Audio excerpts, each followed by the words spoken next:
क्या आपने कभी महसूस किया है कि सब कुछ होते हुए भी भीतर शांति नहीं है? जैसे जिंदगी चल तो रही है लेकिन आत्मा थक चुकी है। अगर ऐसा है तो शायद महाकाल आपको बुला रहे हैं, क्योंकि उज्जैन के महाकाल केवल एक ज्योतिर्लिंग नहीं बल्कि समय के स्वामी हैं। और शास्त्र कहते हैं, काला नाम अधिपो यस्य महाकालः प्रकीर्तितः, अर्थात जो समय पर भी शासन करता है वही महाकाल है। महाकाल के दर्शन इसलिए करने चाहिए क्योंकि यहां आकर इंसान अपना अहंकार, अपनी चिंता और अपने डर पीछे छोड़ना सीखता है।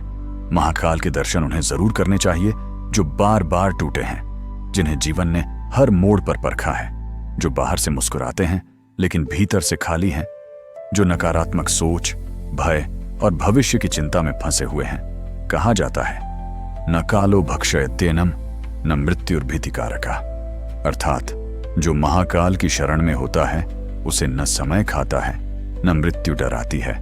जब कोई सच्चे मन से महाकाल के सामने खड़ा होता है तो उसकी जिंदगी अचानक परफेक्ट नहीं हो जाती, लेकिन वह इंसान मजबूत हो जाता है। उसका डर कम होने लगता है, क्रोध शांत होता है और सोच साफ होने लगती है। भस्म आरती के दर्शन यह एहसास कराते हैं कि जीवन नश्वर है और शिव पुराण कहता है, भस्मांतम देह मित्याहुर्भस्मालंकृत एवया, जो भस्म को समझ लेता है वह जीवन का सत्य जान लेता है।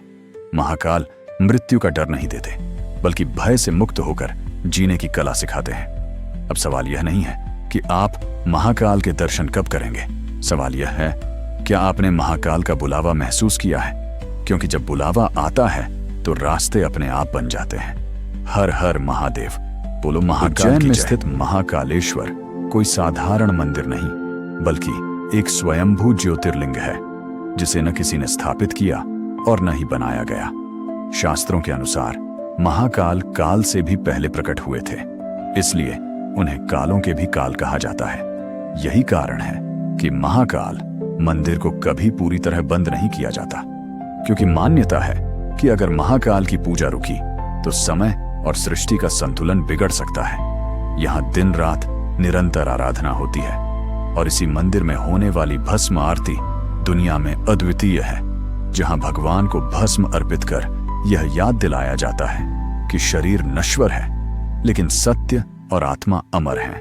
महाकाल का दक्षिण मुखी होना भी साधारण नहीं है, क्योंकि दक्षिण दिशा को काल और मृत्यु से जोड़ा जाता है और महाकाल उसी दिशा में विराजमान होकर मृत्यु के भय को समाप्त करते हैं। बहुत कम लोग जानते हैं कि आज भले ही दुनिया ग्रीनविच को समय का केंद्र माने, लेकिन एक समय ऐसा था जब उज्जैन को पृथ्वी का 0 पॉइंट माना जाता था और यहीं से ग्रहों व समय की गणना की जाती थी। इसी खगोलीय ज्ञान के कारण सिंहस्थ कुंभ केवल उज्जैन में ही लगता है। जब बृहस्पति सिंह राशि में प्रवेश करता है, महाकाल मंदिर के शिखर पर स्थित नागचंद्रेश्वर मंदिर साल में सिर्फ एक बार नाग पंचमी के दिन खुलता है और यह परंपरा सदियों से चली आ रही है। उज्जैन का प्राचीन नाम अवंतिका था, जो राजा विक्रमादित्य की राजधानी रही, जहां धर्म, विज्ञान और काल तीनों एक साथ विकसित हुए। हाल ही में बना महाकाल लोक कोई आधुनिक दिखावा नहीं बल्कि शिव की कथाओं और परंपराओं का विस्तार है। और यही कारण है कि महाकाल डर नहीं देते बल्कि मनुष्य को मृत्यु के सत्य से परिचित कराकर उसे भय से मुक्त करते हैं। यही महाकाल का वास्तविक रहस्य है।